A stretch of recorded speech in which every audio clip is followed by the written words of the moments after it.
What's up, guys? It's Werther. Today we're going to talk about how to escape from bottom side control. Last video we showed you how to use the cocoon escape. This is the way that I escape most of the time, and I found it to be a super effective escape. For lack of a better name, I call it the John Richardson escape because John Richardson was the one who showed me this.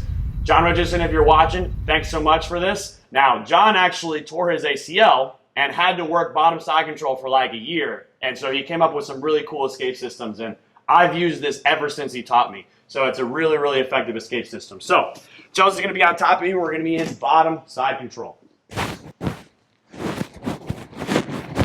Now, notice she has her underhook on me. The first thing that I need to do is I need to win this underhook, right?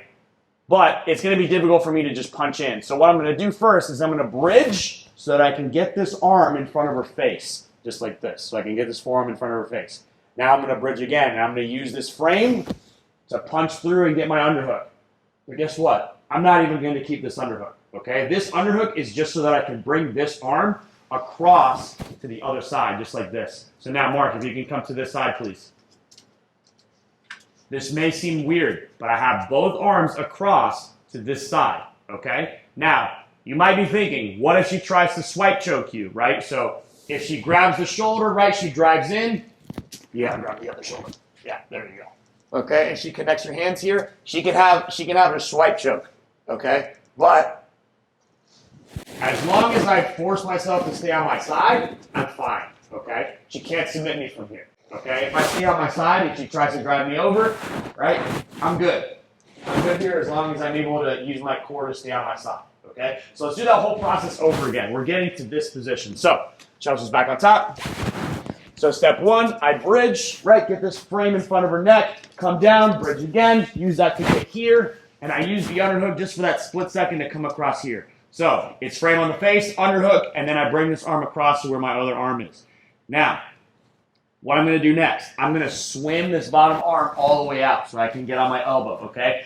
Don't try to force yourself up onto the elbow. One, that'll never work, and two, your base will not be as good as if you just swim out like this, okay? So you notice, look, if I just swim out, my body doesn't need to come up for me to get this post, okay? Now, when you guys come up, it's very important that you don't do this and come up with a flat back, because if you come up with a flat back, now she's going to come over the top and she's going to choke you, okay? So when you come up, you have to have angled shoulders, okay? So I swim this up, and I'm here. So look at my shoulders. Come over to the other side, Mark, please. So look, I am not flat. If I'm here, I'll get choked. If I'm here, I'm good, okay? Can you hop over, Chelsea? Nope. If she tries, I just sit back through to the guard. Nice and easy escape, okay? If she tries to stay there and force me down, then I'm going to continue to sit up, and I'm going to slide back to guard. So we're here. Swim, postured shoulders. All right, she's not jumping to my back. So I'm going to continue to come up, right? I've got an even more stable base.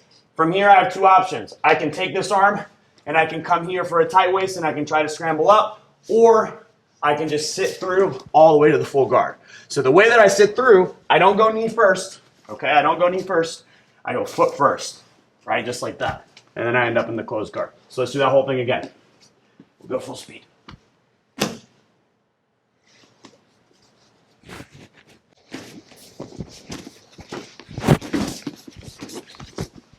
Just like that, okay? Takes a lot of practice, guys, and trust me, the first few times you're going to do this, you're definitely going to mess up. They're probably going to take your back. They're going to stay on top of you in one way or the other, but you got to keep trying, okay?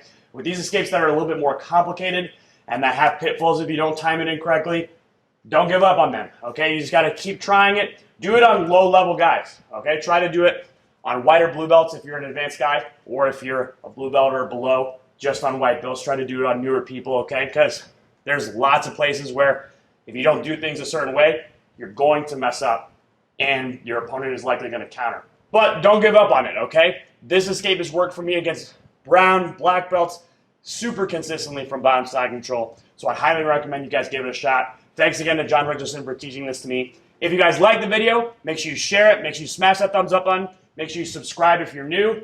Also, make sure you guys check out the Rumble channel. We're on there now, so make sure you guys subscribe to us on both platforms. Thanks a lot, everybody. We'll see you next time.